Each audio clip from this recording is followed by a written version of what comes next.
Hey class, my name is Roger Ayon. I'm in Professor Leroy's personal growth class, and I'm here to discuss my family's hereditary health problems or issues. Um, Unfortunately for my family, there's actually quite a few, so kind of had to pick which one stood out to me the most, anyways. Um, I'll just go ahead and say them, and then I'll go into detail about them. Uh, Obesity, high blood pressure, cholesterol, diabetes are the ones I'm going to be focusing on. Um, as you can, as if you know anything about it, you can kind of tell that most of those issues go hand in hand. Um, Obesity and unfortunately on both sides of my family has always been an issue.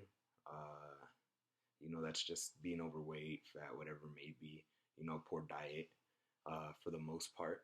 Um, and I guess you can say that's most likely led to a lot of the other health issues that I'm going to focus on here.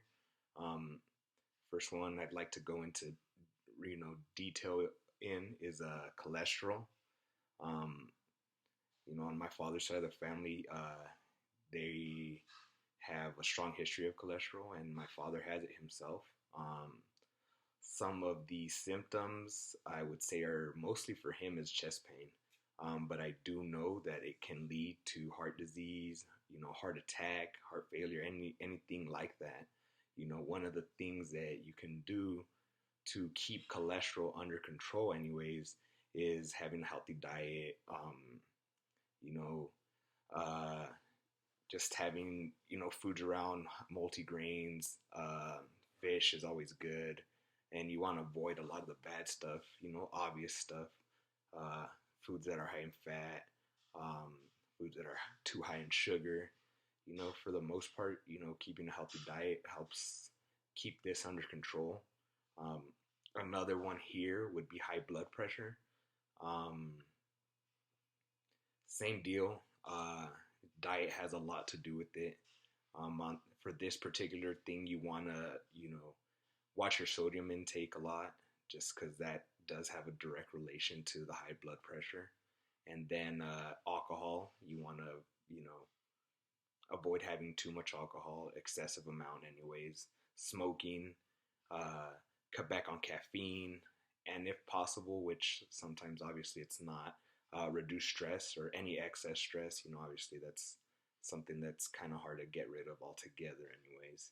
Um, and it's high blood pressure directly related to weight. Like I mentioned with obesity, um, if you are, the higher your weight is, usually higher blood pressure is, so they do go hand in hand. Um, High blood pressure has like no obvious symptoms, anyways, but it does damage your circulatory system uh, in the long run, anyways. So same deal, can lead to heart attack, stroke, anything like that. So eating healthy and exercising is definitely a crucial point in this. And then the last and probably most severe one is diabetes. Um, this one is actually on my mother's side. Um, Same deal. If to prevent it, anyways, you want to live a healthy lifestyle. You want to eat well, watch your diet. Uh, you know, Unfortunately, if you get diagnosed with diabetes, um, then those become that much more important or crucial. Um, so, I guess some of the symptoms of diabetes are it's urinating often, feeling thirsty, feeling hungry, extreme fatigue, blurry vision, cuts and bruises that are slow to heal, weight loss, even when you're, ingesting more food or whatever it may be, and then also tingling pain or numbness in your hands. Um, Usually, once you are diagnosed with diabetes, your diet is a lot more strict, anyways. So, you got to have a diet that's high in fiber, decent amount of protein, and then you really got to limit your sugar intake because when you have diabetes, it actually affects your insulin levels. So, you know, I um, insulin and sugar have a very close relation. So, so long as you follow that diet, once it's there, that's a very important thing.